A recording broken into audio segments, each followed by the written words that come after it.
시청자 여러분 안녕하십니까? 한 주간의 뉴스를 더 깊이 있게 분석하는 전주 MBC 더 체크 이몽진입니다. 정기국회 국정감사가 지난달 10일부터 27일까지 18회간 진행됐습니다. 특히 이번 국감은 제21대 국회의 마지막 국정감사이자 내년 총선을 5개월이 앞두고 열린 만큼 관심이 모아졌는데요. 전랍도와 관련해서는 잼버리로 시작해서 새만금 예산으로 끝났다고 할 정도로 새만금이 화두였고 여야 간 공방이 치열했습니다. 국정감사 핵심 내용은 무엇이었는지, 국정감사 전과 후 무엇이 어떻게 달라질지 이야기 나눠보겠습니다. 토론에 참여할 국회의원 세 분 모셨습니다. 국민의힘 정운천 의원, 더불어민주당 안호영 의원, 진보당 강성희 의원 나와주셨습니다. 안녕하십니까? 네, 안녕하십니까? 네, 모두에 말씀드렸다시피 이번 국정감사는 제21대 국회의 마지막 국정감사인데다 내년 총선을 앞두고 열린 만큼 시작 전부터 치열한 공방이 예상됐었는데요. 자, 정운천, 안호영 의원부터 차례로 이번 국정감사 어떻게 준비하셨고 또 진행하셨는지 이야기 듣고 토론 이어가도록 하겠습니다. 먼저 정운천 의원님. 네네. 저는 상임위가 산업통상자원 중소벤처위원회입니다. 우리나라의 모든 에너지, 살림살이, 또 중소상공, 소상공까지 포괄하는 거였는데 이번에는 크게는 지금 우크라이나 중동 사태로 인해서 에너지 가격이 폭등하는 거를 어떻게 극복할 수 있는 방안이 뭔가 하는 자원 문제, 또 국내 전기값이 올리느냐 마느냐, 또 그게 우리 생활에 어떤 영향을 미치느냐. 또 세 번째로는 지금 새만금의 수상 태양광 송전선로가 지금 6천억을 들여서 해야 되는데 지금 그걸 해야 SK 데이터 센터 2조 1천억을 투자할 수 있고 한데 지금까지 1년, 2년 정도가 계속 연기돼서 그 문제를 집중적으로 해서 소기의 어떤 성과도 걷고 또 좋은 결과도 만들어냈습니다. 네, 알겠습니다. 이어서 안호영 의원님 말씀해 주십시오. 사실 이번 국감은 윤석열 정부가 들어서서 1년 5개월 만에 있는 것이기 때문에 윤석열 정부의 사실상 첫 번째 국감이라고 할 수 있습니다. 그래서 윤석열 정부의 그간의 독선적인 국정 운영, 또 무능, 이것을 평가하고 잘못을 시정하고 또 대안을 찾는 그런 국감이라고 생각을 했고요. 저는 농해수위 위원입니다. 그래서 농촌과 또 우리 어촌 그리고 그 새만금 문제에 관련해서 좀 다뤄봤는데요. 농촌 같은 경우에는 지금 쌀값이 폭락하고 농축산물 수입으로 인해서 농가의 그 농업소득이 그냥 역대 최저입니다. 그래서 고통이 너무 심각하기 때문에 이 부분에 대한 원인을 좀 찾고 대책을 찾는 일을 했고요. 그리고 또 기후위기로 인한 여러 가지 기상재해로 심각한 피해가 있어서 그 부분에 대한 원인과 대책을 찾는 노력을 했습니다. 그리고 또 후쿠시마 핵폐수로 인해서 그 국민의 안전이 위험받고 있기 때문에 방사능 검사를 할 수 있는 장비가 위 공판장이 제대로 있는지, 그리고 사실상 우리가 수입을 금지를 하고 있지만 그것이 말하자면 가공품의 형태로 이제 실제로 수입되고 있기 때문에 그 부분에 대한 현황과 그 해결책이 뭔지 이런 점들을 짚었고요.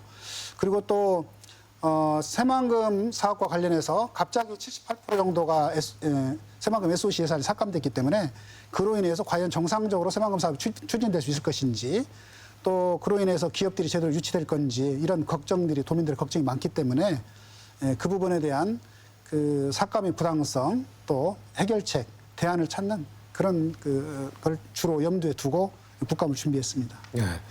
자, 강성희 의원님, 전주시의회 재선거에서 당선된 이후에 처음으로 맞이한 국정감사 아니겠습니까? 맞습니다. 네. 국감에 임한 남다른 자세가 있었을 것 같은데, 자, 기대만한 성과가 있었는지 말씀해 주시죠. 국감에 들어가기 직전에 강서구청장 선거가 있었고 윤석열 정부의 기조가 지금 변하고 있는 것이냐 아니면 말만 그런 것이냐라는 것을 확인하는 자리가 저는 국감이었다고 생각합니다. 왜냐하면 실천적으로 무엇을 어떻게 하겠다는 것이 얘기가 나올 수 있는 자리니까. 그런데 제가 보기에 점수는 약 한 35점 정도 되는 것 같습니다. 국감에서 느낀 건 뭐냐면 여야가 서로 남 탓하고 있다는 것을 너무 많이 느꼈습니다. 예를 들면 우리 국민들이 이러이러한 것이 너무 어렵고 힘드니 이런 걸 바꾸자라고 얘기하면 상대 당에서 니네 당이 집권할 때 하지 그랬냐? 왜 그걸 지금에 와서 얘기하냐? 이런 식의 어떤 정쟁이 너무 난무하는 것이 안타까웠습니다. 그런 전대 정권 문제에서 자유로운 것이 바로 전대요. 진보당은 그 책임이 없으니까. 그래서 더 꼬치꼬치 캐묻고 더 치열하게 국감 해야 되지 않았을까라고 하는 후회가 있습니다. 앞으로 예산 국회인데요. 더 열심히 하겠습니다. 네, 알겠습니다. 자, 안우영 의원님, 21대 국회 마지막 국정감사, 특히 전북 지역 의원들은 새만금 SOC 예산 복원에 매달리고 온 힘을 쏟았지 않겠습니까? 많이 준비도 하셨을 텐데, 자, 어떤 점에 포인트를 두고 또 주안점을 두고 이번 국감에 임하셨는지 좀 말씀 좀 들려주시죠. 네, 새만금 SOC 예산이 그 삭감이 됐는데요. 그 삭감이 이제 잘못됐고 또 그 삭감으로 인해서 새만금의 정상적인 추진이 불가능하다. 이런 점들을 확인하는데 그 초점을 뒀습니다. 사실 예산 발표하기 전까지 대통령이나 우리 총리께서 새만금 개발의 속도를 강조를 했는데 잼버리 파행 이후에 갑작스럽게 그 새만금 SOC 예산을 78% 정도를 대폭 삭감을 했거든요. 제가 봤을 때는 이건 그야말로 예산 독재고 예산 폭과다 이렇게 지금 보는 겁니다.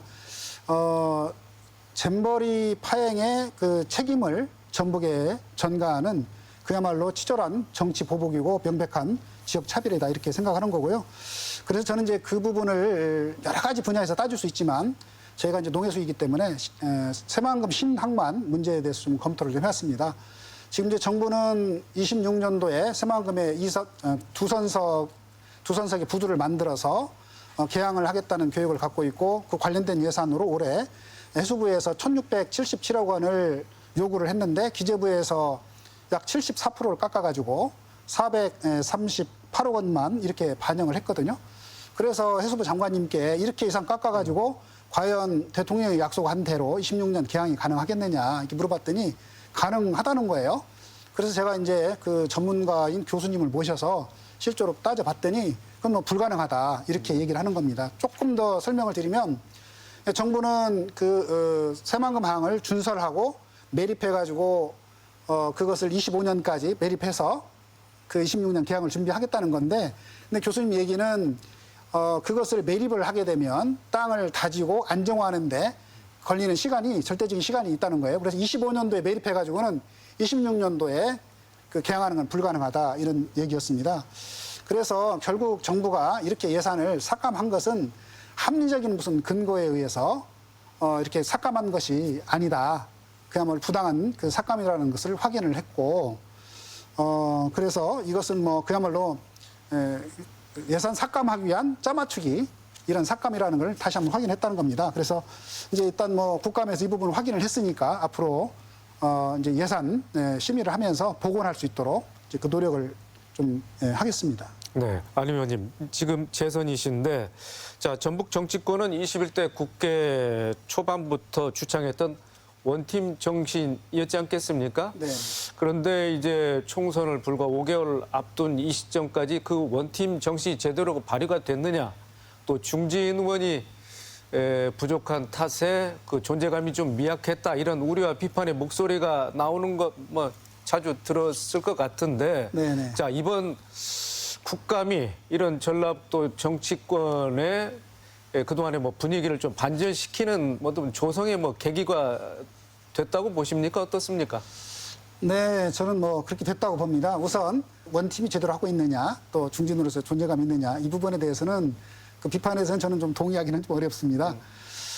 우리 왜냐하면 지금 전라북도의 국회의원 10명 중에서 민주당 8분인데 초선이 4분이고 지금 재선이 또 4분입니다.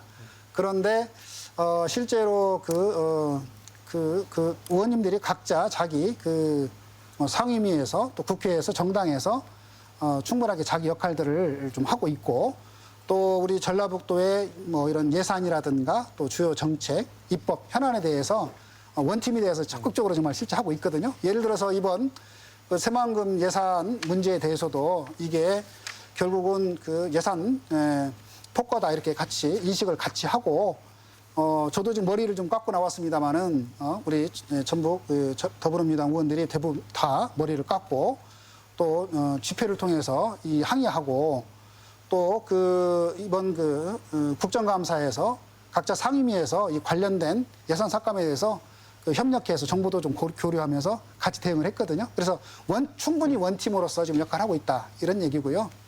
그 다음에 이제 사실 우리 당으로 보면 우리 당의 전략교육위원장 또 정책위 수석부의장 또 저 같은 경우는 뭐 이런 수석 대변인도 했고 또 우리 상임위 간사 또 원내 부대표 등 실제로 우리 당의 초선 재선 의원님들이 각자 자기 이 위치에서 중요한 역할들을 하고 있다.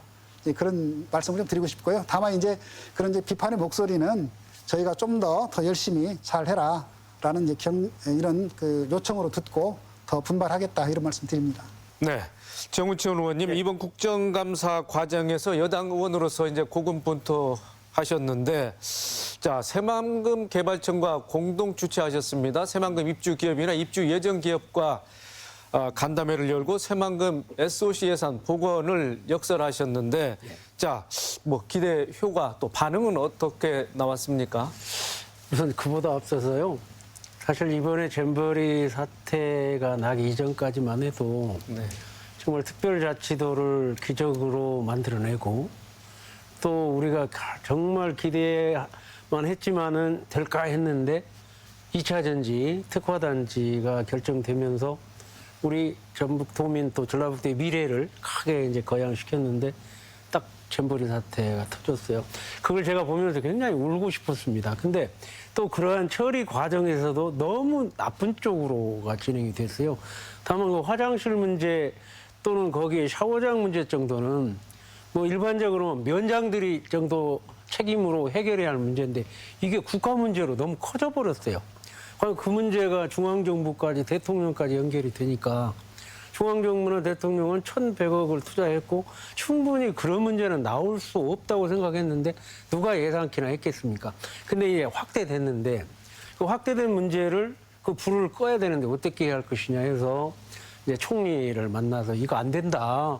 누가 봐도 이거는 잼버리 때문에 예산 삭감이라고 볼 수밖에 없다. 그랬더니 총리 말씀이 제가 대정부 질문에 나온 얘기지만 입주 기업들 6조 6천억을 투자한 입주 기업들이 원하는 그러한 사업이나 그러한 예산에 대해서는 집중 지원하겠다는 그런 답을 받았어요. 그럼 어떻게 할 거냐? 그래서 그 11개 기업들을 전부 초청을 해서 국회에서 새만금 청장하고 함께 공동으로 간담회를 가졌습니다. 근데 거기서 특별하게 나온 사안은 물론 SOC 문제도 있었지만은 더 중요한 문제는 전력 문제, 용수 문제, 또 거기 종합 폐수 처리장 문제 이런 게 굉장히 그분들한테는 중요한 문제였더라고요. 그래서 그런 문제를 포함해서 우리 이번에 예산 삭감된 그러한 여러 가지 SOC 부분 뭐 구체적으로 얘기한다면 제가 이제 그때 답을 냈습니다마는 전주간 고속도로 또 새만금 지역 간 연결도로 뭐 새만금 신항만은 거의 지금 완공 단계에 있는 상태거든요. 또 거기다가 이제 새만금 지구 내부 개발이랄지 뭐 이러한 예산만큼은 뭐 거기에 입주 기업하고 직접 연결된 것이니까 여기에 대한 예산은 확실하게 복원시켜 줘야 된다. 뭐 그런 내용을 가지고 지금 대통령실, 국무총리실, 그다음에 뭐 기재부 장관실, 또 우리 당대표, 당 원내대표까지 다 연명으로 해가지고 이제 건의서를 올렸어요. 올린 것이 바로 이제 10월 18일, 20일이었는데 지금 뭐 한 보름이 지났습니다만은 그 분위기가 많이 좀 전환이 돼서 이제 구체적으로 얘기한다면 이번 25일 날 대통령이 지역 간 각 시도지사 간의 간담회에서 대통령이 그런 말씀을 했어요. 17개 손가락 안 아픈 데가 있겠느냐. 내가 이걸 제대로 보고 있다. 걱정하지 마라. 종합적으로 지금 계획을 하고 있으니 걱정하지 마라. 이런 정도로 이렇게 뭔가 분위기가 좀 전환이 많이 되고 있다는 데 대해서 굉장히 지금 의미를 부여하고 저는 뭐 이제 집권 여당으로서 저쪽에서 삭발 투쟁한 그거를 최대한 활용을 해가지고 또 우리는 전략적으로 예산이 반영될 수 있는 그러한 공간이 확대될 수 있도록 하는 노력을 계속적으로 한다고 하면 뭐 성과가 날 것이다 이렇게 보고 있습니다. 네, 잘 알겠습니다. 자, 강성 의원님, 새만금과 관련해서는 보복성 예산 삭감이다라고 주장하는 민주당 의견과 뭐 궤를 같이 하는 걸로 알고 있습니다. 맞습니다. 또 여기에 이제 새만금뿐 아니라 지역 화폐 예산도 복원해야 된다 이렇게 주장하고 계시는데 예산 심사 과정에서 뭐 적잖이 진통도 예상됩니다. 앞으로 어떻게 뭐 진행하실 것인지 좀 말씀을 해주시죠. 뭐 앞에서도 다 얘기하셨다시피 새만금 예산 삭감은 사실은 제가 봤을 때는 대통령이 전라북도 도민들을 대한민국 국민으로 여기는 게 맞나? 이런 정도의 의심을 가질 수밖에 없어요. 아까 우리 정은천 의원님 17개 손가락 중에 안 아픈 손가락 없다 이렇게 얘기했다고 하는데 이것이 실제로 대통령의 정책 기조가 진짜 바뀌는 것인지는 이제 지켜보면 될 일이라고 생각이 들고요. 다만 우리 도민들의 이런 분노, 이것에 대해서 정부가 더 귀를 기울여야 한다. 이런 어떤 도민들의 분노가 폭발하고 있는 것에 대해서 국민의힘과 정부가 보다 더 진정성 있는 자세로 대해야 된다. 저는 그렇게 생각하고 있고요. 다만 새만금 안에서 꼭 추진해야 될 사업들 당연히 해야 되고 예산도 복원돼야 되지만 기후위기에 역행하고 그리고 국익에 도움이 되지 않거나 그리고 전라북도 도민들의 경제적 이익에 도리어 어려움을 끼칠 수도 있는 사업들에 대해서는 재검토하는 것이 맞겠다라는 의견이 있습니다. 그래서 그건 조금 이따 또 말씀드릴 건데요.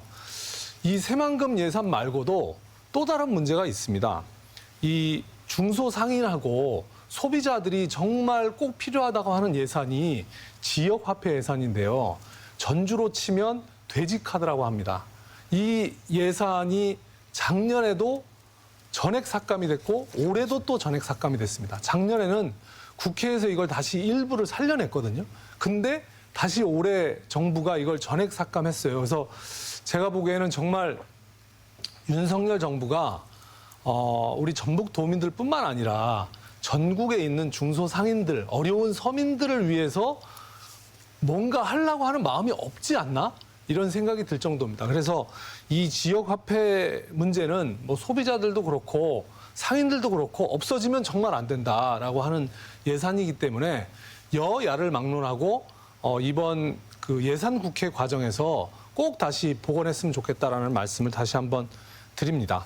네, 새만금 예산 복원에 관해서 뭐 한 목소리를 내고 있지만은 뭐 좀 전에 말씀하신 대로 기후 위기 대응에 역행한다든지 환경 재앙을 초래하는 이런 사안으로 꼽고 있는 게 새만금 신공항 아니겠습니까? 그렇습니다. 이 부분에 대해서는 좀 다른 목소리를 예. 내고 있는 것 같습니다. 자, 어떻습니까? 새만금 신공항은 신중하게 재검토하는 것이 필요하다라는 의견입니다. 왜냐하면 첫 번째로는 이 신공항이 군산 미군기지하고 1.3km밖에 떨어져 있지 않습니다. 그리고 유도로로 연결되어 있기 때문에 이것이 군산 미군기지를 확장하는 것 아니냐. 그리고 미군의 공군기가 뜰 수 있는 여건을 마련하는 것이 아니냐라는 의심이 있고 그렇게 된다고 하면 특히 이 신공항의 관제 역할을 미군이 맡는다고 하면 이건 신공항이 아니다. 그리고 앞으로 어떤 지금 이스라엘 사태나 이런 것들을 봤을 때 우리 전북에서 이런 사안들이 나오는 것은 바람직하지 않을 것이다라는 고민이 하나 있고요.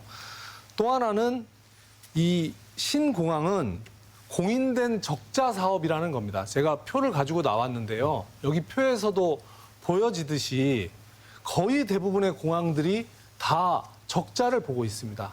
그러면 이 새만금 신공항이 우리 전북 도민들에게 뭔가 도움이 될 것이냐 아니면 이것이 도리어 전북 도민들의 경제에서 더 어려움을 가중시키는 어떤 어덕이 될 것이냐 이런 것에 대해서는 다시 한번 제대로 검토할 필요가 있다라는 말씀을 드리고 이 신공항이 들어서는 자리가 수락갯벌이라고 해서 정말 마지막 남은 자연습지 전 세계적으로도 정말 이렇게 아름답고 환경적으로 보존해야 될 가치가 있는 갯벌이 훼손되는 것을 꼭 우리가 해야 되겠냐라는 고민이 있습니다. 그래서 다시 한번 신중하게 재검토하자라는 말씀을 드립니다. 네, 알겠습니다.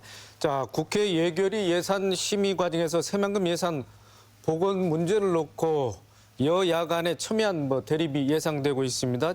여야 정치권의 입장차가 그만큼 극명한데요. 새만금 예산 보건 문제, 자, 이 나오신 세 분의 국회의원들께서는 어떻게 전망하고 계신지 좀 짧게 그 전망을 듣고 다음 토론 계속 이어가도록 하겠습니다. 먼저 정우진 의원님. 예산 문제는 그냥 지금 굉장히 너무 확대가 됐어요. 다시 말하면 민주당은 민주당 전체의 당론 개념에서 접근하고 또 우리 여당에서는 이미 삭감은 아니고 이거는 뭐 기축재정에 의해서 했다 이렇게 표현을 했지만 좀 궁색하죠. 이런 문제는 지금 당대당의 차원에서 이루어져야 되기 때문에 당 대표 그리고 당 원내대표 그 이외에 지도부에서 어떤 결단을 내려서 해결해야 할 과제다 이렇게 보고 있습니다. 우리 안 의원께서 정 의원의 말씀에 동의를 하십니까? 어떻습니까? 일부 뭐 동의하는 부분도 있고요. 좀 다르게 생각하는 부분도 있는데 저는 궁극적으로 이 문제는 예산을 복원하려고 그러면 결국 예산 수정안에 대해서 정부가 동의를 해야 되거든요. 그러니까 결국 정부의 의지에 달린 문제다 이렇게 보고 있고 그래서 우리 민주당은 정부에게 이 예산 복원을 강력하게 요구할 거다 이런 말씀을 드리고 그 이유는 예산 삭감 자체가 원래 잘못된 삭감이기 때문에 복원하는 게 뭐 마땅하다고 이렇게 보는 겁니다. 그래서 저희 당으로서는 이 그 새만금 SOC 예산 삭감이 이게 지역의 이런 예산이라기보다는 국가 사업이고 또 정책 예산이고 그래서 이 새만금 예산의 복원 없이는 예산은 통과 없다 이런 그 입장으로 지금 앞으로 상임위 그다음에 또 예산 심사할 때 또 전북 출신 의원이 좀 두 분이 거기 예결위원으로 이번에 임명이 됐는데요. 그런 과정을 통해서 철저하게 이 복원을 위한 노력을 하겠다. 그리고 또 우리 도민들의 어떤 또 의지를 모아서 강력하게 그 예산 복원을 요구하는 이런 그 요구들을 할 겁니다. 어쨌든 정부가 이렇게 삭감을 했으니 결자 해지해서 복원해야 될 것 같고요. 우리 정원천 의원님께서 좀 역할을 좀 많이 해주셨으면 좋겠습니다. 예산 심의 과정에서 어쨌든 민주당이 다수당이 저 정도까지 이렇게 지금까지 접근하면서 굉장히 강한 드라이브를 걸었잖아요. 그럼 저희 당 입장에서 사실상 지금까지 그 잼버리 여러 가지 파행에 대한 그러한 것이 영향이 있었다고 안 할 수가 없죠. 근데 많이 이제 분위기가 전환이 됐다. 그래서 저는 이제 도민들께나 우리 당 민주당에 말씀드리고 싶은 거는 이제는 막 결의대에다 못하고 투쟁하는 단계가 아니고 이제는 협상에서 충분히 결과를 만들어내야 되는 그런 전략적 단계까지 와 있는데 뭐 또 무슨 결의대회를 한다고 하니까 좀 안타까운 일이에요. 자, 충분히 능력을 좀 발휘하십시오. 아니 그러니까 이제 말만 현재 그러고 있어서 실제 행동은 깎아놨고 말은 그러지 않습니까? 자, 이참에 우리 강성 의원께서도 이제 한 말씀 관련해서 좀 해주셔야 되겠네요. 말씀드리면 지금 최선을 다해서 복원하겠다 이렇게 말씀하시는데 말씀하신 것처럼 국회에는 예산 편성권이 없잖아요. 그러니까 쉽게 얘기하면 정부가 내놓은 안을 깎을 수는 있지만 이거를 다시 이렇게 올려라 이렇게 못한단 말입니다. 정부가 그 안을 내야 된단 말입니다. 얘기를 들어보면 민주당은 강력하게 싸워가지고 또 예를 들면 이거를 안 해주면 전체 예산을 다 틀어막겠다 이렇게 주장하고 계시고 국힘의 정운천 의원님은 이제 싸우지 말고 이제 좀 바짓가랑이라도 좀 잡고 좀 잘 얘기를 좀 해보자 이렇게 얘기하고 계셔요. 근데 제가 보기에는 이렇게 갔다가는 저는 예년과 별반 다르지 않을 것이다. 특별한 소득이 없을 것이다. 저는 이렇게 생각하고 있고 왜냐하면 국가 예산 전체를 통으로 다 틀어막겠다라고 하는데 시간이 지나면 이게 준 예산으로 넘어갑니다. 그래서 틀어막아도 틀어막을 수 없는 시기가 오게 돼 있습니다. 그래서 무조건 틀어막겠다가 능사가 아니다. 저는 이렇게 생각을 하고 있고 예를 들면요. 올해 대통령실 예산이 1천억이 좀 넘습니다. 그러면 민주당에서는 저는 대통령실 예산을 80%를 깎아야 된다고 저는 생각합니다. 검찰의 특활비 80% 깎겠다 이렇게 얘기를 해야 됩니다. 그러면 무슨 말도 안 되는 소리를 해. 근데 왜 새만금은 이렇게 했어? 라고 저는 싸워야 된다고 생각합니다. 그렇게 하지 않으면 아까 대통령이 무슨 안 아픈 손가락 없다고 뭔가 줄 것처럼 얘기하는데 저는 절대로 변하지 않을 거다 생각하고 만약 대통령이 먼저 선제적으로 우리가 뭔가 오해가 있었다. 그래서 뭔가 복원을 하겠다라고 하면 그 메시지는 아마 정운천 의원님의 입을 통해서 나오지 않겠습니까? 근데 아직까지 안 나오는 것을 봐서는 아니, 이미 더 말씀드렸잖아요. 강력한 어떤 드라이브를 걸어야 되는데 아까 정운천 의원님은 민주당이 지금 강력하게 드라이브 걸고 있다. 저는 민주당이 아니라 전북 도민들은 강력하게 드라이브를 걸고 있습니다. 근데 그에 걸맞는 민주당이 그만큼 하고 있냐? 요건 저는 좀 따져봐야 된다고 생각합니다. 그런데 그 내용에서 조금 이해가 다른데요. 제가 예결위원을 7년을 했고 또 소위에도 거의 3번을 들어가서 했는데 지금 다음 주에 이제 감액을 하잖아요. 그 다음에 마지막 주에 이제 증액을 하는 그런 단계에 와요. 그러면 소위원회에서 이제 거기 예결위원장하고 진행을 할 때 그때 이제 전체적인 예산에서 정부에서 좀 어느 정도 여유 있는 실링을 갖고 있어요. 그래갖고 그때 조정을 하면서 이 돈을 넣어가지고 어떻게 풀어갈 것인가 하는 거를 아주 치밀하게 여기서 움직입니다. 그때 할 수 있는 일을 지금 되는데 이미 분위기는 다 만들어 놨으니까 그 내부에서 충분히 해낼 수 있다. 저는 이렇게 보고, 저는 그 소위위원을 3번이나 해봤다니까요. 그 내용 충분히 지금 가능하다. 이렇게 생각하시면 되겠습니다. 자, 안호영 의원님, 이렇게 정우천 의원께서 말씀하셨다시피 예산, 전국에서 예산을 증액하거나 삭감하는 데가 바로 예산결사 특별위원회 예산안 조정 소위. 그동안 이제 정영훈께서 이제 3차례 참여하셨다고 그러는데, 자, 이번에는 우리 전북 출신 의원들이 몇 명이 들어가고 또 어떤 역할을 하게 될지 어떻게 전망하고 계십니까? 네.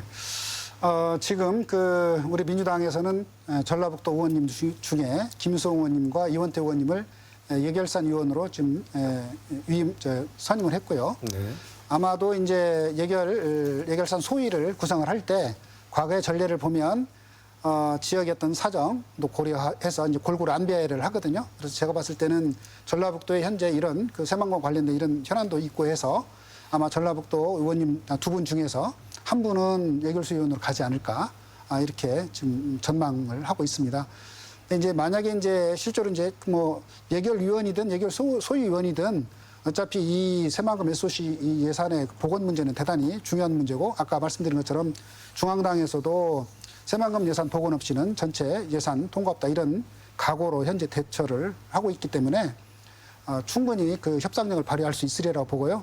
아까 우리 강성 의원님 말씀을 잠깐 했습니다마는 아마 예산 심의하는 과정에서 어쨌든 또 이게 편성을 정부에서 했기 때문에 불효불급한 예산을 또 말하자면 삭감을 해야 이러면 이쪽에 예산을 또 가져올 수도 있거든요. 그래서 아마 소위의 과정 속에서 그런 삭감 과정들이 있을 걸로 보이고 궁극적으로는 아마 또 원내 대표라든가 또 그런 예결의 간사라든가 하는 또 별도의 또 회의 테이블에서 이 관련된 예산에 대한 협의가 또 있을 것으로 이렇게 생각합니다. 네, 알겠습니다.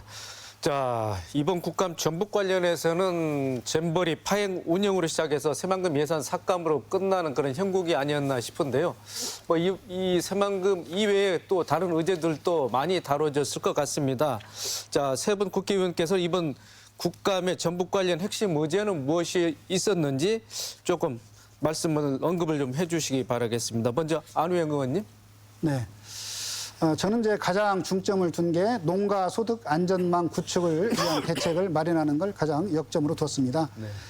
윤석열 정부가 출범한 지 1년 5개월, 2년 가까이 이렇게 돼가고 있는데요. 정말 전체적으로 경제가 어렵고 특히 농촌 현장은 최악의 상황입니다. 지난해 농민이 농사를 지어서 얻은 소득, 즉 농업소득을 보면 평균 1,000만 원, 그러니까 949만 원이어서 1,000만 원도 안 되거든요. 그래서 지난해 1년 최저임금이 2,300만 원인데 그러면 최저임금의 반절도 못하는 이런 소득인데 이런 소득 가지고 누가 농사를 지으려고 하겠습니까? 그리고 또 도시근로자하고 농촌근로자하고 소득 격차가 보면 2,300만 원 정도 이렇게 되는데 이런 상황이면 누가 이제 농촌에 남지 않으려고 하는 거죠. 그래서 저는 이 농산물에 대한 최저 가격을 보장하는 것이 필요하다 이렇게 생각을 해서 이게 쌀을 포함해서 주요 농산물에 대해서 국가가 말하자면 안심하고 농사 지을 수 있는 시스템을 만들어야 된다. 그래야 농촌에 사람이 돌아온다 이런 생각으로 법안도 좀 발의를 했고요. 예.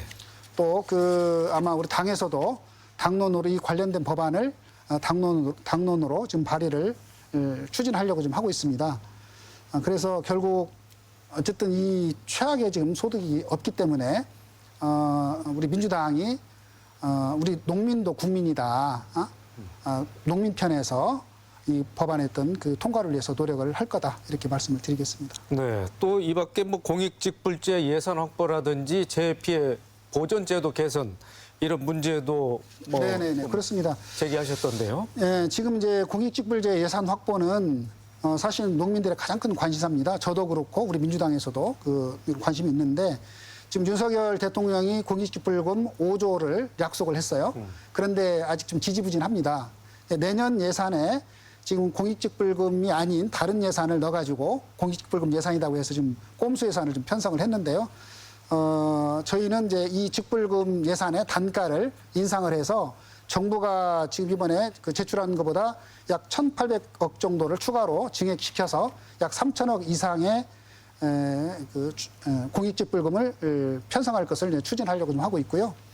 또 아시다시피 지금 기후위기로 인해서 재난 농업에 그 농촌의 그 재해가 아주 큽니다. 그래서 지금의 재해대책법, 그 다음에 재보험법으로는 그 피해 보전이 제대로 안 되기 때문에 저는 그 피해 복구를 하는 단가를 실거래가 기준으로 이렇게 하고 또 정부에서 보험료를 현재 지원을 하고 있는데 50%를 하고 있어요. 그래서 앞으로 그걸 70%로 늘리고 그리고 그 보험의 지급률을 또 대폭 상향을 해야 된다 이렇게 보고 있고 그 보험 현재 농업보험이 지금 70개 종목밖에 안 되고 있거든요. 그래서 그것도 좀 더 늘려야 된다 이렇게 보고 있고 이 관련된 법을 농업재해대책법하고 재보험법을 발의를 해서 이 관련된 법안이 통과될 수 있도록 이렇게 하고 있는데 관련해서 이제 그 국감 때도 그런 현실과 필요성 이런 점들을 많이 얘기를 했죠. 네, 알겠습니다.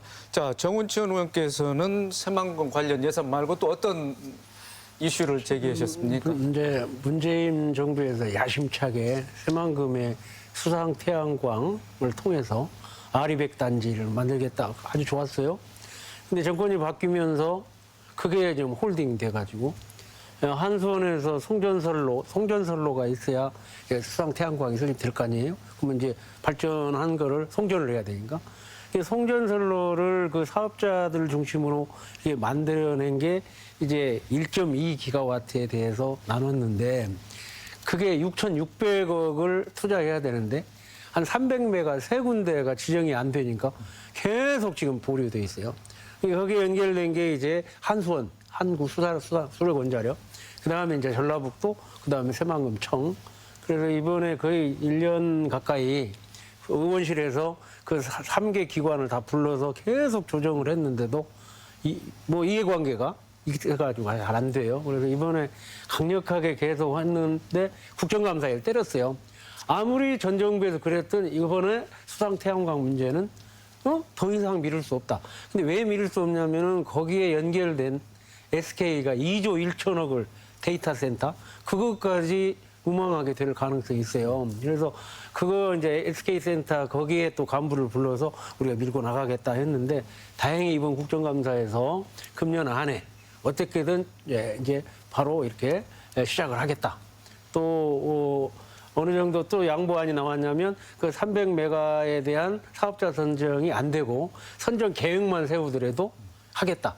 이 정도까지 한수원에서 나왔기 때문에 아마 금년 안에 좋은 소식이 오면 이 소식이 6,600억 투자만이 아니고 그 아리백을 위한 1.2기가와트의 발전소가 생기는 거고 또 거기에 따라서 2조 1천억 SK 센터, SK 데이터 센터가 이렇게 이제 추진할 모든 계획을 세워서 바로 이제 삽을 뜰 수 있는데 그런 일이 이제 어우러질 수 있는 거죠.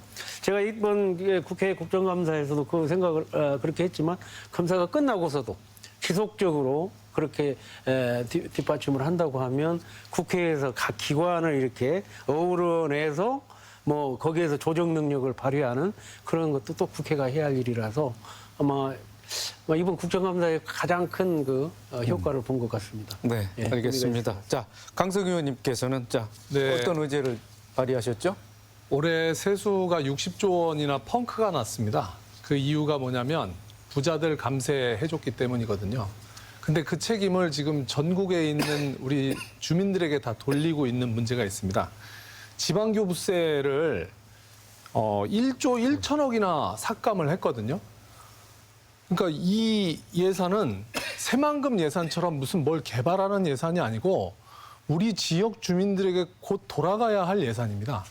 전주만 하더라도 약 800억 정도 되고 전라북도가 2천억, 그리고 전라북도 전체 시군을 전체를 따지면 1조 1천억이나 돈이 안 들어오는 문제예요. 근데 저는 새만금 문제를 가지고 5천억이 삭감됐다고 우리 전라북도 도민들이 이렇게 열심히 싸우고 또 정치권에서 얘기를 하는데 1조 1천억이나 되는 돈이 우리한테 들어오지 않고 이 돈은 각자 알아서 해라라고 하는 상황에서 왜 아무도 이 얘기를 하지 않냐. 그리고 심지어는 이 예산이 깎이게 되니까 어떻게 되냐면 각 지역에 있는 복지관에 있는 어르신이라든지 아니면 장애인이라든지 아니면 어린이들이라든지 이런 어떤 정말 취약계층의 예산이 다 삭감될 수밖에 없는 상황에 내몰리고 있거든요.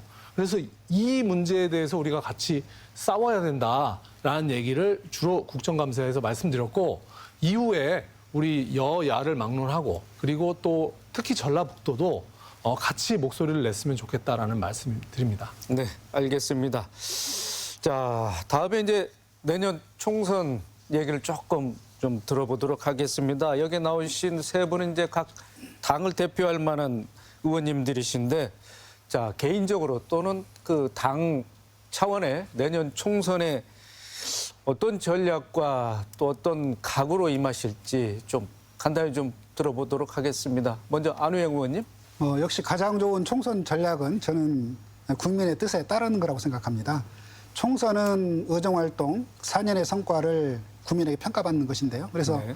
잘했으면 다시 신임을 받을 거고 못했으면 심판을 받을 거라고 생각합니다.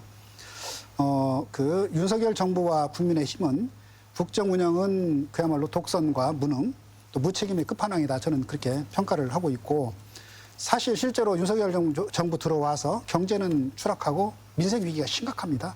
근데 사실 이제 그런 상황에서 하는 걸 보면 철진한 이념을 꺼내서 국민 갈라치게 하고 있고 또 갑자기 김포시 서울시 편입한다고 그래가지고 이제는 국토까지 또 갈라치기를 하고 있고 우리 전라북도 입장에서 보면 새만금 같은 경우 이렇게 그 새만금을 지우는 이런 예산 편성을 하고 있어서 이렇게 한다고 그런다면 윤석열 정부에 대해서 내년 총선에서 국민이 심판할 수 있도록 이제 그런 것들을 널리 알려야 되겠다. 이게 중요하다는 생각을 하고 있고요. 저희 당으로서는 또 한편으로는 또 변화하고 혁신하면서 통합도 좀 해야 될 것 같고요. 또 이런 민생 위기를 잘 극복할 수 있는 대안을 제시해서 유능한 정책 정당으로서의 면모도 잘 갖출 필요가 있다. 이런 것들을 잘하면 국민의 신뢰를 받게 될 거고 그렇게 되면 내년 총선에서도 승리할 거다. 이렇게 생각을 합니다. 네. 자, 3선에 도전하신 우리 정운천 의원님. 자, 말씀 부탁드립니다. 정말 저는 사실 현재 여기 지역구도 아니고 비례대표였지만 2016년도에 당선된 그 감사함으로 똑같은 마음으로 전북을 위해서 뛰었는데 사실 민선자치 시대 김관영 시대 온 이후로 우리 전라북도 완전히 지금 바뀌었어요.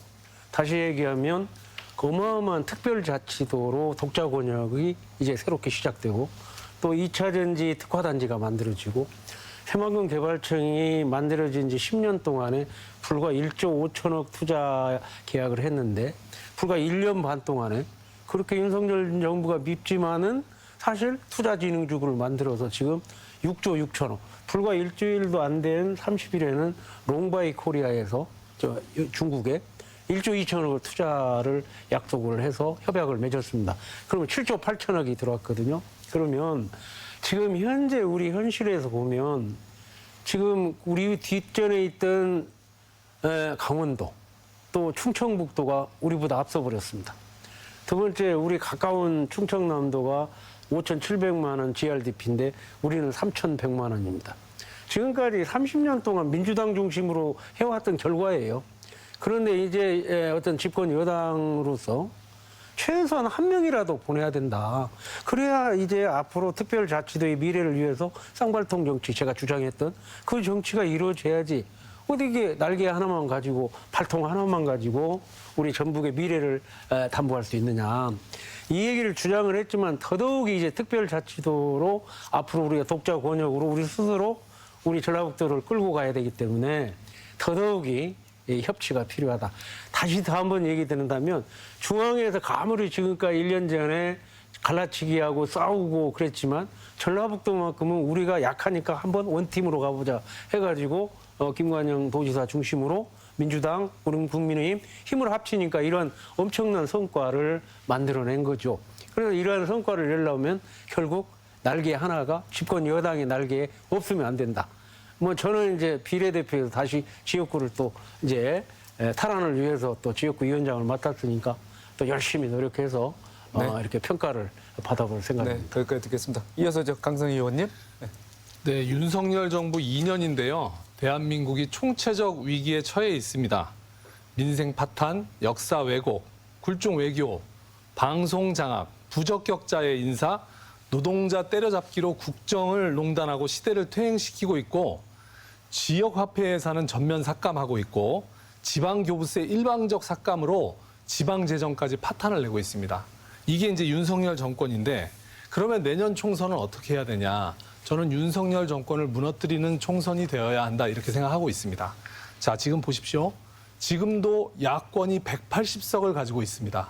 180석을 가지고 있지만 지난 2년 동안 윤석열 정권의 퇴행에 대해서 우리가 막아냈습니까?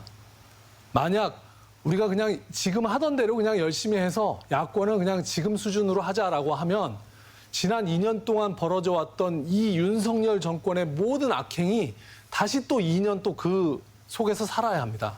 그래서 우리는 반드시 야권이 200석을 넘겨야 된다라는 목표를 가져야 된다라고 생각합니다. 그러기 위해서는 민주당만으로는 안 되는 겁니다. 그러면 진보 정당도 들어오고 여성이나 노동자, 청년 이런 사람들을 대변하는 다양한 목소리가 국회에 들어와서 200석을 만들어서 우리가 새로운 정치를 한번 열어보자. 이런 마음으로 저희는 열심히 뛰겠습니다. 네, 알겠습니다. 네, 지금까지 제21대 국회 마지막 국정감사 의미와 새만금 예산 보건 문제 또 내년 총선에 임하는 각 당과 또 의원들의 각오에 대해서 토론해 봤습니다. 토론을 이제 마칠 시간입니다. 오늘 해주신 발언 내용 요약해 주시고 강조해 주신 말씀 듣고 이 시간 마치도록 하겠습니다. 먼저 강성희 의원님부터 시작해 주시죠. 피눈물 나는 서민들의 현실 앞에서 말만 번지르르하게 하고 실질적인 대책도 없이 지난 정부 욕만 하고 있는 윤석열 정부의 민낯을 지난 국정감사를 통해서 확인을 했습니다. 정부를 견제하고 실천적인 대안을 마련해야 할 국회와 국회의원들이 국민들 보시기에는 한참 모자랍니다. 윤석열 정부에 맞서서 강력한 도민의 목소리를 내라고 했던 주민의 부응하지 못해서 죄송하다는 말씀 다시 한번 드립니다. 부끄럽고 죄송합니다. 예산을 복원하고 서민을 살리는 문제에서 윤석열 대통령이 변하지 않으면 아무런 소용이 없습니다. 줄일 건 예산이 아니라 윤의 임기라는 말처럼 만약 대통령이 전라북도 도민을 대한민국 국민으로 여기지 않는다면 우리는 반드시 윤석열 정권을 무너뜨리겠다는 각오로 싸워나가겠습니다. 앞으로 이어질 예산 국회에서도 그렇게 싸우겠습니다. 열심히 하겠습니다. 네, 이어서 안우영 의원님. 네. 네, 오늘 21대 마지막 국정감사를 평가하고 또 새만금 SOC 예산 삭감에 대해 그 부당함을 얘기할 수 있는 그 뜻깊은 자리였다고 생각을 합니다. 야당으로서 정부 여당의 폭주와 무능함을 또 지적하고 또 책임을 묻는 것은 국민으로부터 위임받은 그런 그 의무를 실천하는 것이라고 생각합니다. 오늘 뭐 여러 가지로 많은 말씀을 드렸습니다만은 저는 뭐 그 말씀을 드리고 싶어요. 다른 거는 다 잊어도 정말 이 새만금 예산 복원 없이 예산안 처리는 없다. 이 말씀을 꼭 드리고 싶고요. 민주당은 새만금 예산 복원을 위해서 최선을 다할 겁니다. 정부도 이제 민심을 정말 겸허히 받아들여서 새만금 예산 군말 없이 복원하고 이제 앞으로 오만과 독선 버리고 그간의 잘못된 국정 기조를 좀 바꿨으면 좋겠다. 이 말씀을 드리고 싶습니다. 도민들께서 이런 점들을 똑똑히 지켜봐 주시고 심판해 주시기를 부탁드리겠습니다. 네, 자 정우천 의원님. 사실 지난 30년 동안에 우리 전라북도가 전 국민의 3%밖에 안 되는데 이 정권 교체 프레임에 빠져서 결과적으로 전라북도는 지금 17개 시도 중에 꼴등이 되었습니다. 중앙이 아무리 뭐라 가든 우리 전라북도의 에너지를 한데 모아서 이번 민선 8기 이후에 결과를 만들어냈어요. 여러분들 아다시피 특별자치도가 쉬웠습니까? 5개월 만에 기적을 만들어냈습니다. 그때 중앙정부에서 협조해 줬습니까? 사실은 저희의 힘이 모아져서 중앙정부의 힘을 얻은 거죠. 또 이번에 2차전지, 특화전지 어마어마한 거가 또 이번에 정말 그 미래, 우리 새만금에 별로 있지도 않는데 미래를 보고 또 결정이 났습니다.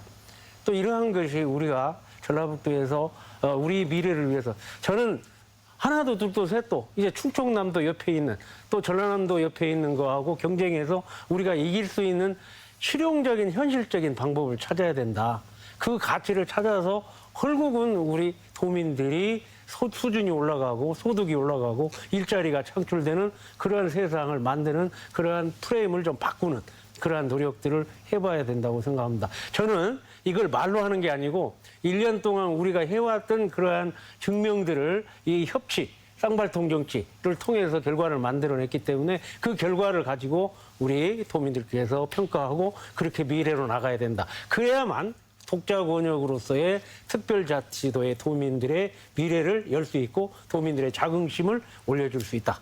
이렇게 해서 거기에 기대를 하고 노력하겠습니다. 네, 알겠습니다. 세 분 바쁘신 와중에 이렇게 출연해 주시고 열띤 토론하시느라 수고 많으셨습니다. 고맙습니다. 국정감사가 마무리되고 이제부터는 본격적인 예산 정국이 시작됩니다. 주장해왔던 원팀 정신 협치를 발휘해서 대폭 삭감된 예산의 원상 회복과 전북 발전을 위한 동력 확보에 온 힘을 기울여야겠습니다.